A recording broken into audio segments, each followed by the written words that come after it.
think that implementing the same system for a slightly larger client would work, right? Well, everything broke. Hi there, I'm an indie app developer based in Zimbabwe, and on this channel, I show you how I develop real software for real clients.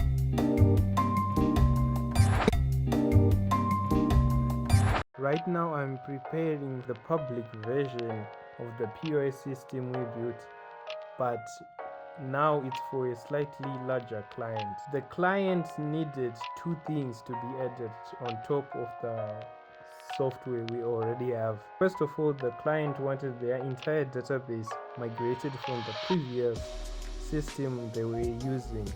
Then the second thing was tax integration. They needed ZIMRA fiscalisation so every transaction can actually automatically report the tax data straight to the government. For those of you who don't know what ZIMRA is, it's the tax revenue board right here.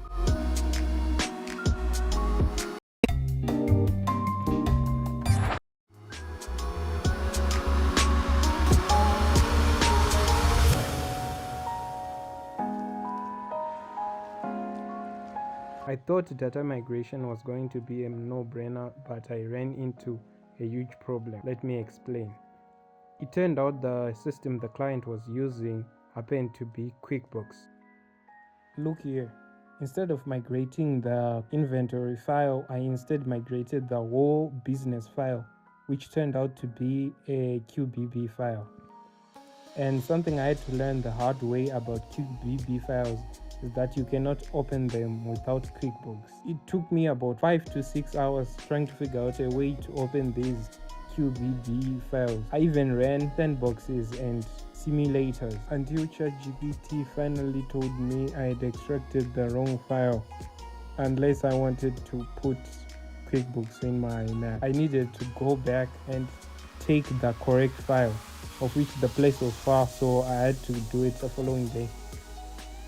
The following day, I went back to the retailer and extracted the right CSV file, took it, came back, sorted out the data, and then implemented them into the Superbase database.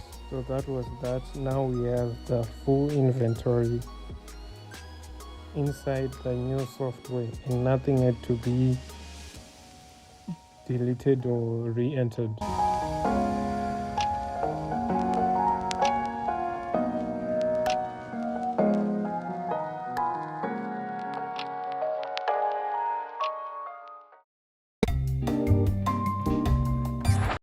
Now that the database is all set and running, it was time for the ZIMRA integration. My main goal here was to remove the third-party app that people use for fiscalization and just connect the software directly to ZIMRA through their API. I went on the ZIMRA site and downloaded the documentation about setting up the API and read a couple of articles.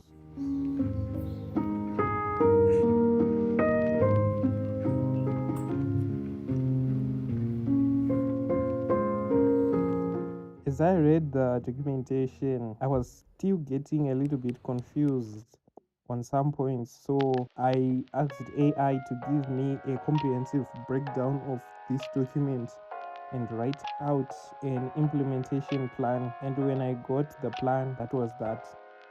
Please allow me to rant something about ZIMRA. I don't understand why there is a lot of complexities in setting up your APIs. I personally think APIs should be simple for such a huge institution trying to get people to actually use their APIs to report their text data, which you need. But anyways, that's just my 2 cents. If I'm missing something, please enlighten me. After some deep brain power and a bit of research, I started with the scaffolding for the ZIMRA fiscalization, building the infrastructure to actually apply the ZIMRA APIs.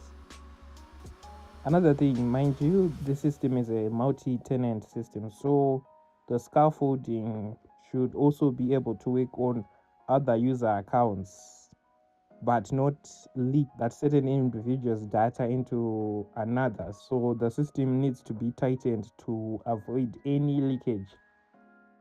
Also, if you have a keen eye, you must have asked yourself, why does the POS have two different names that were showing up?